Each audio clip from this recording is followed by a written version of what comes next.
ਕਿ ਕਿਸਮਤ ਪਹਿਲਾਂ ਤੋਂ ਲਿਖੀ ਹੁੰਦੀ ਹੈ। ਗਰੁੜ ਪੁਰਾਣ ਦੇ ਰਹੱਸ। ਦੋਸਤੋ, ਸਾਡੀ ਕਿਸਮਤ ਵਿੱਚ ਜੋ ਵੀ ਕੁਝ ਵਾਪਰਦਾ ਹੈ ਉਹ ਪਹਿਲਾਂ ਤੋਂ ਤੈਅ ਹੈ। ਦੋਸਤੋ, ਮੌਤ ਤੇ ਜਨਮ ਹੀ ਇੱਕ ਅਜਿਹਾ ਸੱਚ ਹੈ ਜਿਸ ਨੂੰ ਕੋਈ ਟਾਲ ਨਹੀਂ ਸਕਦਾ।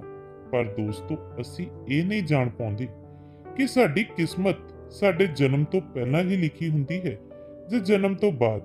ਪਰ ਗਰੁੜ ਪੁਰਾਣ ਵਿੱਚ ਜਨਮ, ਮਰਨ ਅਤੇ ਕਰਮ ਬਾਰੇ ਵਿਸਤ੍ਰਿਤ ਰੂਪ ਵਿੱਚ ਜਾਣਕਾਰੀ ਦਿੱਤੀ ਗਈ ਹੈ।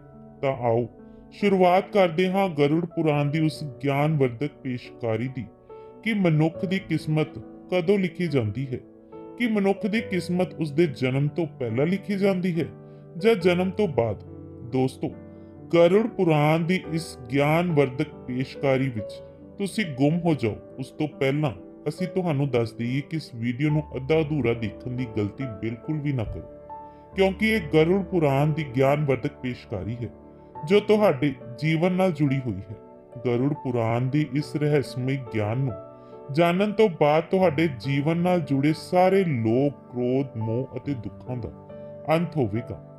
ਦੋਸਤੋ, ਭਗਵਾਨ ਸ਼੍ਰੀ ਕ੍ਰਿਸ਼ਨ ਕਹਿੰਦੇ ਹਨ ਕਿ ਕਦੇ ਵੀ ਕਿਸੇ ਵਿਅਕਤੀ ਨੂੰ ਗਰੁੜ ਪੁਰਾਣ ਦੀਆਂ ਗੱਲਾਂ ਨੂੰ ਅੱਧਾ ਅਧੂਰਾ ਨਹੀਂ ਸੁਣਨਾ ਚਾਹੀਦਾ, ਕਿਉਂਕਿ ਅੱਧਾ ਅਧੂਰਾ ਗਿਆਨ ਹਮੇਸ਼ਾ ਜ਼ਹਿਰ ਦੇ ਸਮਾਨ ਹੁੰਦਾ ਹੈ। ਇਸ ਲਈ ਦੋਸਤੋ, ਤੁਹਾਡੇ ਤੋਂ ਇਹੀ ਬੇਨਤੀ ਹੈ ਕਿ ਤੁਸੀਂ ਇਸ ਵੀਡੀਓ ਨੂੰ ਬਿਨਾਂ ਸਕਿਪ ਕੀਤੇ ਅੰਤ ਤੱਕ ਜ਼ਰੂਰ ਦੇਖੋ। ਨਾਲ ਹੀ ਇਸ ਵੀਡੀਓ ਨੂੰ ਇੱਕ ਲਾਈਕ ਕਰਕੇ ਚੈਨਲ ਨੂੰ ਜ਼ਰੂਰ ਸਬਸਕ੍ਰਾਈਬ ਕਰ ਲਓ ਅਤੇ ਕਮੈਂਟ ਬਾਕਸ ਵਿੱਚ ਜੈ ਸ਼੍ਰੀ ਕ੍ਰਿਸ਼ਨਾ ਲਿਖਣਾ। ਦੋਸਤੋ, ਗਰੁੜ ਪੁਰਾਣ ਵਿੱਚ ਸ਼੍ਰੀ ਕ੍ਰਿਸ਼ਨ ਨੇ ਦੱਸਿਆ ਹੈ ਕਿ ਹਰ ਮਨੁੱਖ ਦੇ ਜੀਵਨ ਵਿੱਚ ਜੋ ਵੀ ਕੁਝ ਹੁੰਦਾ ਹੈ ਉਹ ਜਨਮ ਤੋਂ ਪਹਿਲਾਂ ਤੋਂ ਤੈਅ ਹੁੰਦਾ ਹੈ, ਉਸ ਨੂੰ ਕੋਈ ਟਾਲ ਨਹੀਂ ਸਕਦਾ। ਦੋਸਤੋ, ਗਰੁੜ ਪੁਰਾਣ ਸਾਨੂੰ ਜਨਮ, ਮਰਨ ਤੋਂ ਲੈ ਕੇ ਵਰਤਮਾਨ ਜੀਵਨ ਕਿਵੇਂ ਜੀਣਾ ਹੈ ਇਹ ਸਾਰੀਆਂ ਚੀਜ਼ਾਂ ਬਾਰੇ ਸਿਖਾਉਂਦਾ ਹੈ। ਅੱਜ ਅਸੀਂ ਇੱਕ ਕਥਾ ਰਾਹੀਂ ਜਾਣਦੇ ਹਾਂ ਕਿ ਸਾਡੀ ਕਿਸਮਤ ਜਨਮ ਤੋਂ ਪਹਿਲਾਂ ਲਿਖੀ ਜਾਂਦੀ ਹੈ ਜਾਂ ਜਨਮ ਤੋਂ ਬਾਅਦ, ਜੋ ਗਰੁੜ ਪੁਰਾਣ ਸਕੰਦ ਪੁਰਾਣ ਦੇ ਦੁਆਰਾ ਦੱਸਿਆ ਗਿਆ ਹੈ, ਜੋ ਸ਼੍ਰੀ ਕ੍ਰਿਸ਼ਨ ਨੇ ਖੁਦ ਨਾਰਦ ਨੂੰ ਦੱਸਿਆ ਸੀ। ਅੱਜ ਅਸੀਂ ਉਹੀ ਕਥਾ ਜਾਣਾਂਗੇ। ਇੱਕ ਸਮੇਂ ਦੀ ਗੱਲ ਹੈ, ਦਵਾਰਕਾ ਨਗਰੀ ਵਿੱਚ ਇੱਕ ਦਿਨ ਸ਼੍ਰੀ ਕ੍ਰਿਸ਼ਨ ਆਪਣੇ ਦਿਵਯ ਆਸਨ ਤੇ ਬੈਠੇ ਹੋਏ ਸਨ। ਤਦ ਹੀ ਦੇਵ ਰਿਸ਼ੀ ਨਾਰਦ ਉਹਨਾਂ ਦੇ ਕੋਲ ਪਹੁੰਚਦੇ ਹਨ ਅਤੇ ਉਹਨਾਂ ਨੂੰ ਪ੍ਰਣਾਮ ਕਰਕੇ ਬੋਲੇ, ਹੇ ਪ੍ਰਭੂ, ਤੁਸੀਂ ਤ੍ਰਿਕਾਲਦਰਸ਼ੀ ਹੋ। ਮੈਂ ਸੁਣਿਆ ਹੈ ਕਿ ਜੋ ਜੀਵ ਮਨੁੱਖ ਜਨਮ ਲੈਂਦਾ ਹੈ ਕਿ ਉਸ ਦੀ ਕਿਸਮਤ ਪਹਿਲਾਂ ਤੋਂ ਲਿਖੀ ਹੁੰਦੀ ਹੈ। ਹੇ ਪ੍ਰਭੂ, ਮੈਂ ਜਾਣਨਾ ਚਾਹੁੰਦਾ ਹਾਂ ਕਿ ਮਨੁੱਖ ਦੇ ਨਾਲ ਜੋ ਕੁਝ ਘਟਨਾ ਘਟਿਤ ਹੁੰਦੀ ਹੈ ਉਸ ਦੇ ਜਨਮ ਤੋਂ ਪਹਿਲਾਂ ਤੈਅ ਹੁੰਦੀ ਹੈ ਜਾਂ ਉਹ ਪਿਛਲੇ ਜਨਮ ਦਾ ਭੋਗ ਭੋਗਦਾ ਹੈ। ਕੀ ਇਹ ਸੱਚ ਹੈ ਕਿ ਅਸੀਂ ਆਪਣੀ ਮਿਹਨਤ ਅਤੇ ਕਰਮਾਂ ਨਾਲ ਉਸ ਨੂੰ ਬਦਲ ਸਕਦੇ ਹਾਂ? ਫਿਰ ਭਗਵਾਨ ਸ਼੍ਰੀ ਕ੍ਰਿਸ਼ਨ ਨਾਰਦ ਦੀ ਗੱਲ ਸੁਣ ਕੇ ਮੁਸਕਰਾਏ ਅਤੇ ਬੋਲੇ, ਹੇ ਨਾਰਦ, ਤੁਹਾਡਾ ਇਹ ਪ੍ਰਸ਼ਨ ਬਹੁਤ ਹੀ ਗੂੜ੍ਹ ਅਤੇ ਮਹੱਤਵਪੂਰਨ ਹੈ, ਜੋ ਮਾਨਵ ਜਾਤੀ ਲਈ ਉਸਦੇ ਜਨਮ, ਕਰਮ ਅਤੇ ਮੌਤ ਤੇ ਆਧਾਰਿਤ ਹੈ। ਫਿਰ ਕ੍ਰਿਸ਼ਨ ਬੋਲੇ, ਹੇ ਨਾਰਦ, ਮੈਂ ਤੁਹਾਨੂੰ ਇੱਕ ਕਥਾ ਸੁਣਾਉਂਦਾ ਹਾਂ ਜੋ ਨਾ ਸਿਰਫ ਤੁਹਾਡੇ ਇਸ ਪ੍ਰਸ਼ਨ ਦਾ ਉੱਤਰ ਦੇਵੇਗੀ ਬਲਕਿ ਹਰ ਮਨੁੱਖ ਲਈ ਇੱਕ ਚੇਤਾਵਨੀ ਅਤੇ ਪ੍ਰੇਰਨਾ ਵੀ ਹੋਵੇਗੀ। ਤੁਸੀਂ ਇਸ ਕਥਾ ਨੂੰ ਪੂਰੇ ਧਿਆਨ ਨਾਲ ਅਖੀਰ ਤੱਕ ਸੁਣੋ। ਕ੍ਰਿਸ਼ਨ ਬੋਲੇ, ਹੇ ਨਾਰਦ, ਇਹ ਗਰੁੜ ਪੁਰਾਣ ਦੀ ਕਥਾ ਹੈ। ਕ੍ਰਿਸ਼ਨ ਬੋਲੇ, ਹੇ ਨਾਰਦ, ਇਸ ਕਲਯੁਗ ਭਰੇ ਸੰਸਾਰ ਵਿੱਚ ਜੋ ਮਨੁੱਖ ਇਸ ਕਥਾ ਨੂੰ ਪੂਰੇ ਧਿਆਨ ਨਾਲ ਅਖੀਰ ਤੱਕ ਸੁਣ ਲਵੇਗਾ ਅਤੇ ਸਮਝ ਲਵੇਗਾ, ਉਸ ਨੂੰ ਇਸ ਸੰਸਾਰ ਦੇ ਸਾਰੇ ਪਾਪ, ਕਰਮ, ਕ੍ਰੋਧ ਅਤੇ ਮੌਤ ਤੋਂ ਮੁਕਤੀ ਮਿਲੇਗੀ। ਫਿਰ ਸ਼੍ਰੀ ਕ੍ਰਿਸ਼ਨ ਨੇ ਨਾਰਦ ਨੂੰ ਉਹ ਕਥਾ ਸੁਣਾਈ। ਸ਼੍ਰੀ ਕ੍ਰਿਸ਼ਨ ਬੋਲੇ, ਹੇ ਨਾਰਦ, ਪ੍ਰਾਚੀਨ ਕਾਲ ਵਿੱਚ ਇੱਕ ਵਿਸ਼ਾਲ ਅਤੇ ਖੁਸ਼ਹਾਲ ਰਾਜ ਸੀ ਜਿਸ ਦਾ ਨਾਮ ਅਕਸ਼ਯਪੁਰੀ ਸੀ।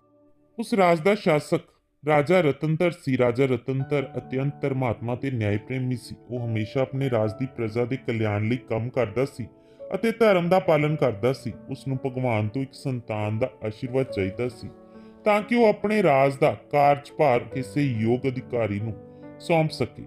ਰਾਜਾ ਰਤਨਤਰ ਅਤੇ ਰਾਣੀ ਦੋਵਾਂ ਨੇ ਕਈ ਸਾਲਾਂ ਤੱਕ ਤਪੱਸਿਆ ਕੀਤੀ। ਇਸ ਨਾਲ ਭਗਵਾਨ ਸ਼ਿਵ ਨੇ ਖੁਸ਼ ਹੋ ਕੇ ਉਸ ਨੂੰ ਸੰਤਾਨ ਹੋਣ ਦਾ ਵਰਦਾਨ ਦਿੱਤਾ। ਫਿਰ ਇੱਕ ਦਿਨ ਭਗਵਾਨ ਸ਼ਿਵ ਦੇ ਆਸ਼ੀਰਵਾਦ ਨਾਲ ਰਾਣੀ ਗਰਭਵਤੀ ਹੋਈ। ਰਾਜਾ ਤੇ ਰਾਣੀ ਬਹੁਤ ਖੁਸ਼ ਸਨ ਕਿਉਂਕਿ ਉਹ ਚਾਹੁੰਦੇ ਸਨ ਕਿ ਉਹਨਾਂ ਦਾ ਬੇਟਾ ਮਹਾਨ ਸ਼ਾਸਕ ਬਣੇ ਅਤੇ ਰਾਜ ਨੂੰ ਸੁੱਖ ਖੁਸ਼ਹਾਲੀ ਦੀ ਤਰਫ ਲੈ ਜਾਵੇ। ਪਰੰਤੂ ਜਦੋਂ ਰਾਣੀ ਨੇ ਬੇਟੇ ਨੂੰ ਜਨਮ ਦਿੱਤਾ ਤਾਂ ਉਹ ਬੱਚਾ ਵਿਕਲਾਂਗ ਅਤੇ ਸਰੀਰਕ ਤੌਰ ਤੇ ਕਮਜ਼ੋਰ ਸੀ। ਉਸਦੇ ਸਰੀਰ ਦੀਆਂ ਹੱਡੀਆਂ ਟੁੱਟੀਆਂ ਹੋਈਆਂ ਸਨ ਅਤੇ ਉਹ ਸਰੀਰਕ ਤੌਰ ਤੇ ਸਮਰਥ ਨਹੀਂ ਸੀ। ਰਾਜਾ ਰਤਨਤਰ ਦਾ ਦਿਲ ਟੁੱਟ ਗਿਆ। ਉਸਨੇ ਭਗਵਾਨ ਤੋਂ ਇਹ ਸਵਾਲ ਪੁੱਛਿਆ ਕਿ ਅਜਿਹਾ ਕਿਉਂ ਹੋਇਆ। ਤਦ ਰਾਜਾ ਰਤਨਤਰ ਨੇ ਭਗਵਾਨ ਸ਼੍ਰੀ ਕ੍ਰਿਸ਼ਨ ਮਿਲਣ ਦਾ ਨਿਰਣੈ ਲਿਆ ਅਤੇ ਉਹਨਾਂ ਨੂੰ ਆਪਣੇ ਦੁੱਖਾਂ ਨੂੰ ਸਾਂਝਾ ਕਰਨ ਲਈ ਉੱਥੇ ਪਹੁੰਚੇ। ਰਾਜਾ ਨੇ ਭਗਵਾਨ ਤੋਂ ਪੁੱਛਿਆ, हे ਪ੍ਰਭੂ, ਮੈਂ ਇੰਨੀ ਤਪੱਸਿਆ ਕੀਤੀ, ਯੱਗ ਕੀਤੇ, ਫਿਰ ਵੀ ਮੇਰੇ ਬੇਟੇ ਦਾ ਜਨਮ ਵਿਕਲਾਂਗ ਕਿਉਂ ਹੋਇਆ? ਮੈਂ ਭਗਵਾਨ ਸ਼ਿਵ ਤੋਂ ਆਸ਼ੀਰਵਾਦ ਲਿਆ ਸੀ, ਪਰ ਅਜਿਹਾ ਕਿਉਂ ਹੋਇਆ? ਕੀ ਇਹ ਮੇਰੀ ਕਿਸਮਤ ਵਿੱਚ ਪਹਿਲਾਂ ਤੋਂ ਲਿਖਿਆ ਹੋਇਆ ਸੀ? ਫਿਰ ਸ਼੍ਰੀ ਕ੍ਰਿਸ਼ਨ ਮੁਸਕਰਾਏ ਅਤੇ ਕਿਹਾ, हे ਰਾਜਾ, ਤੁਸੀਂ ਸਹੀ ਕਹਿੰਦੇ ਹੋ ਕਿ ਤੁਹਾਡਾ ਪੁੱਤਰ ਵਿਕਲਾਂਗ ਜੰਮਿਆ ਹੈ। ਕੀ ਤੁਸੀਂ ਜਾਣਦੇ ਹੋ ਕਿ ਤੁਹਾਡੇ ਪੁੱਤਰ ਦਾ ਜਨਮ ਇਸ ਪ੍ਰਕਾਰ ਕਿਉਂ ਹੋਇਆ ਹੈ?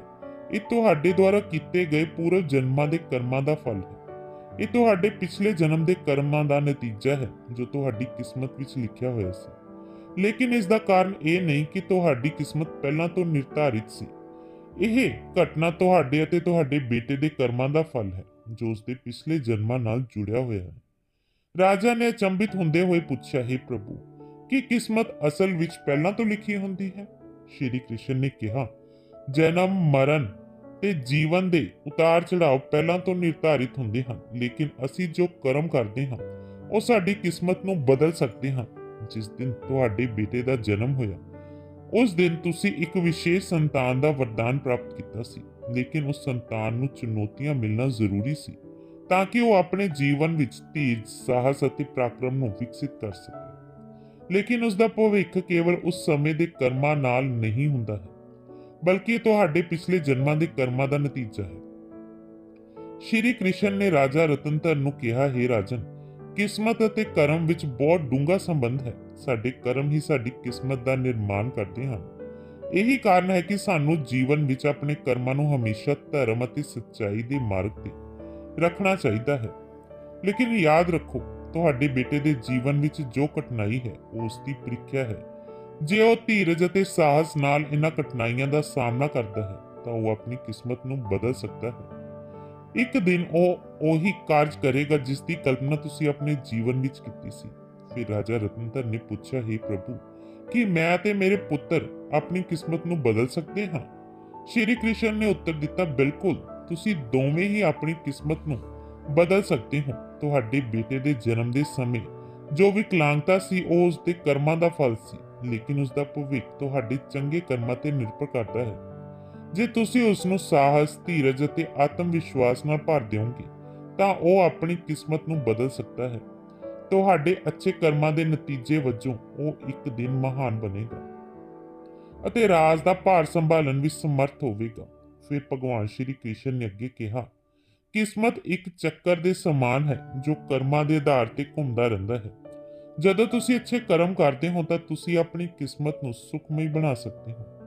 ਫਿਰ ਅੱਗੇ ਸ਼੍ਰੀ ਕ੍ਰਿਸ਼ਨ ਤੋਂ ਰਾਜਾ ਰਤਨਧਰ ਨੇ ਕਿਹਾ ਕਿ ਕਿਸਮਤ ਨਿਸ਼ਚਿਤ ਰੂਪ ਨਾਲ ਪਿਛਲੇ ਕਰਮਾਂ ਨਾਲ ਜੁੜੀ ਹੁੰਦੀ ਹੈ।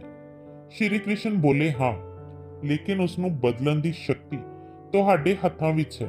ਜੇ ਤੁਸੀਂ ਅੱਛੇ ਕਰਮ ਕਰਦੇ ਹੋ ਤਾਂ ਉਹ ਤੁਹਾਡੀ ਕਿਸਮਤ ਨੂੰ ਵੀ ਸੁਧਾਰ ਸਕਦੇ ਹਨ। ਨਾਲ ਹੀ ਭਗਤੀ, ਸਾਧਨਾ ਤੇ ਸੇਵਾ ਨਾਲ ਕਿਸਮਤ ਬਦਲੀ ਜਾ ਸਕਦੀ ਹੈ। ਭਗਵਾਨ ਦੀ ਭਗਤੀ ਨਾਲ ਈਸ਼ਵਰ ਨੂੰ ਖੁਸ਼ ਕਰਕੇ ਅਸੀਂ ਆਪਣੀ ਕਿਸਮਤ ਨੂੰ ਬਦਲ ਸਕਦੇ ਹਾਂ। ਅਗਰ ਤੁਸੀਂ ਆਪਣੇ ਪੁੱਤਰ ਨੂੰ ਸਾਹਸ ਅਤੇ ਆਤਮ ਵਿਸ਼ਵਾਸ ਨਾਲ ਜੀਵਨ ਦੇ ਸੰਘਰਸ਼ਾਂ ਦਾ ਸਾਹਮਣਾ ਕਰਨ ਦੀ ਸਿੱਖਿਆ ਦਿਓਗੇ ਤਾਂ ਉਹ ਆਪਣੀ ਕਿਸਮਤ ਨੂੰ ਬਦਲ ਸਕਦਾ ਹੈ। ਰਾਜਾ ਰਤਨਧਰ ਨੇ ਭਗਵਾਨ ਸ਼੍ਰੀ ਕ੍ਰਿਸ਼ਨ ਦੀਆਂ ਗੱਲਾਂ ਨੂੰ ਪੂਰੀ ਤਰ੍ਹਾਂ ਨਾਲ ਆਤਮ ਸਮਾਤ ਕੀਤਾ ਅਤੇ ਆਪਣੇ ਪੁੱਤਰ ਨੂੰ ਸਿੱਖਿਆ ਦੇਣ ਦਾ ਸੰਕਲਪ ਕੀਤਾ। ਉਸਨੇ ਆਪਣੇ ਪੁੱਤਰ ਨੂੰ ਕਠਿਨਾਈਆਂ ਦੇ ਬਾਵਜੂਦ ਸਾਹਸ ਅਤੇ ਵਿਸ਼ਵਾਸ ਦੇ ਨਾਲ ਜੀਵਨ ਜਿਉਣ ਦੀ ਪ੍ਰੇਰਣਾ ਦਿੱਤੀ। ਸਮੇਂ ਦੇ ਨਾਲ ਉਸ ਵਿਕਲਾਂਗ ਪੁੱਤਰ ਨੇ ਆਪਣੇ ਆਤਮ ਵਿਸ਼ਵਾਸ ਅਤੇ ਕਠਿਨਾਈ ਨਾਲ ਲੜਦੇ ਹੋਏ ਸਮਾਜ ਵਿੱਚ ਮਹੱਤਵਪੂਰਨ ਸਥਾਨ ਪ੍ਰਾਪਤ ਕੀਤਾ। ਉਸ ਦੀ ਸੰਘਰਸ਼ਸ਼ੀਲਤਾ ਅਤੇ ਸਾਹਸ ਨੇ ਰਾਜ ਵਿੱਚ ਉਸ ਦਾ ਸਨਮਾਨ ਵਧਾਇਆ। ਕ੍ਰਿਸ਼ਨ ਬੋਲੇ, हे ਨਾਰਦ, ਤੁਸੀਂ ਇਹ ਸਮਝੋ ਕਿ ਕਿਸਮਤ ਇੱਕ ਨਿਰੰਤਰ ਪ੍ਰਕਿਰਿਆ ਹੈ ਜੋ ਕਰਮਾਂ ਦੇ ਆਧਾਰ ਤੇ ਬਦਲਦੀ ਰਹਿੰਦੀ ਹੈ। ਜੋ ਲੋਕ ਜੀਵਨ ਵਿੱਚ ਆਪਣੇ ਕਰਮਾਂ ਨੂੰ ਸੁਧਾਰਦੇ ਹਨ ਅਤੇ ਭਗਵਾਨ ਦੀ ਸ਼ਰਨ ਵਿੱਚ ਜਾਂਦੇ ਹਨ, ਉਹਨਾਂ ਦੀ ਕਿਸਮਤ ਵੀ ਬਦਲਦੀ ਹੈ। ਇਹ ਕੇਵਲ ਕਰਮ ਹੀ ਨਹੀਂ ਹੈ, ਬਲਕਿ ਇਹ ਜੀਵਨ ਦੇ ਸੰਘਰਸ਼ਾਂ ਅਤੇ ਕਰਮਾਂ ਦਾ ਨਤੀਜਾ ਹੈ। ਫਿਰ ਸ਼੍ਰੀ ਕ੍ਰਿਸ਼ਨ ਨੇ ਨਾਰਦ ਨੂੰ ਕਿਹਾ, ਇਹ ਕਥਾ ਸਾਨੂੰ ਇਹ ਸਿਖਾਉਂਦੀ ਹੈ ਕਿ ਜੀਵਨ ਵਿੱਚ ਜੋ ਕੁਝ ਵੀ ਘਟਿਤ ਹੁੰਦਾ ਹੈ ਉਹ ਸਾਡੇ ਪਿਛਲੇ ਕਰਮਾਂ ਦਾ ਫਲ ਹੈ। ਕਿਸਮਤ ਅਤੇ ਕਰਮ ਦਾ ਕੋਈ ਨਿਸ਼ਚਿਤ ਰੂਪਰੇਖਾ ਨਹੀਂ ਹੈ।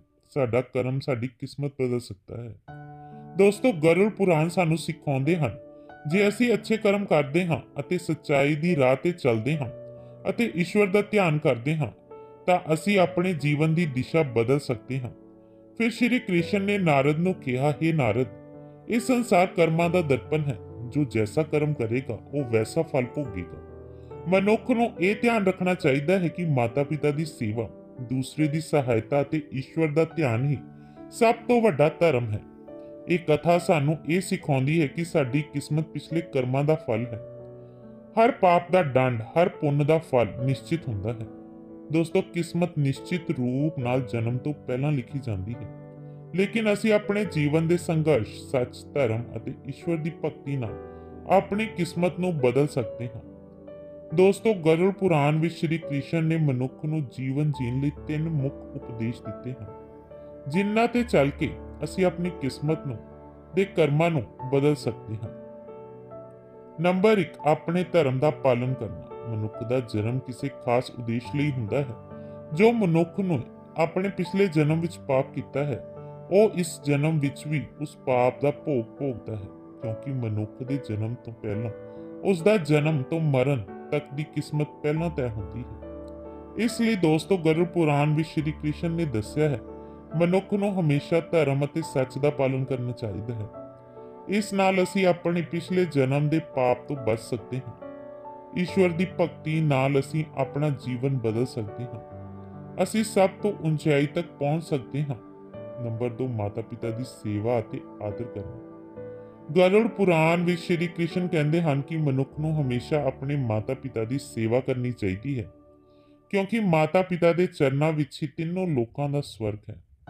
ਜੋ ਲੋਕ ਮਾਤਾ ਪਿਤਾ ਨੂੰ ਨਹੀਂ ਮੰਨਦੇ, ਨਾ ਹੀ ਉਹਨਾਂ ਦਾ ਆਦਰ ਕਰਦੇ ਹਨ, ਉਸ ਨੂੰ ਨਾ ਕੇਵਲ ਨਰਕ ਵਿੱਚ ਭਿਆਨਕ ਯਾਤਨਾ ਭੋਗਣੀ ਪੈਂਦੀ ਹੈ, ਬਲਕਿ ਉਸ ਨੂੰ ਅਗਲੇ ਜਨਮ ਵਿੱਚ ਵੀ ਭਾਰੀ ਸੰਕਟ ਭੋਗਣਾ ਪੈਂਦਾ ਹੈ ਅਤੇ ਉਹ ਮਨੁੱਖ ਆਪਣੇ ਪਾਪ ਦਾ ਨਤੀਜਾ ਜਨਮ ਜਨਮਾਂਤਰ ਤੱਕ ਉਸ ਕਰਮ ਦੇ ਭੋਗ ਨੂੰ ਭੋਗਦਾ ਰਹਿੰਦਾ ਹੈ।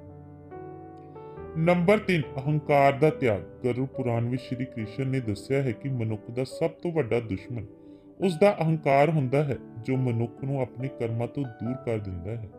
ਜਿਸ ਮਨੁੱਖ ਦੇ ਮਨ ਵਿੱਚ ਅਹੰਕਾਰ ਪ੍ਰਵੇਸ਼ ਕਰ ਲੈਂਦਾ ਹੈ, ਉਹ ਮਨੁੱਖ ਆਪਣੇ ਜੀਵਨ ਨੂੰ ਉਸ ਤਰਫ ਲੈ ਜਾਂਦਾ ਹੈ ਜਿੱਥੇ ਉਸ ਨੂੰ ਸੰਕਟ ਦੇ ਸਿਵਾ ਕੁਝ ਹੋਰ ਨਹੀਂ ਮਿਲਦਾ। ਉਸ ਵਿਅਕਤੀ ਨੂੰ ਨਾ ਕੇਵਲ ਨਰਕ ਵਿੱਚ ਭਿਆਨਕ ਯਾਤਨਾ ਭੋਗਣੀ ਪੈਂਦੀ ਹੈ, ਬਲਕਿ ਉਹ ਵਿਅਕਤੀ ਆਪਣੀ ਆਉਣ ਵਾਲੀ ਕਿਸਮਤ ਨੂੰ ਵੀ ਨਰਕ ਦੀ ਤਰਫ ਲੈ ਜਾਂਦਾ ਹੈ।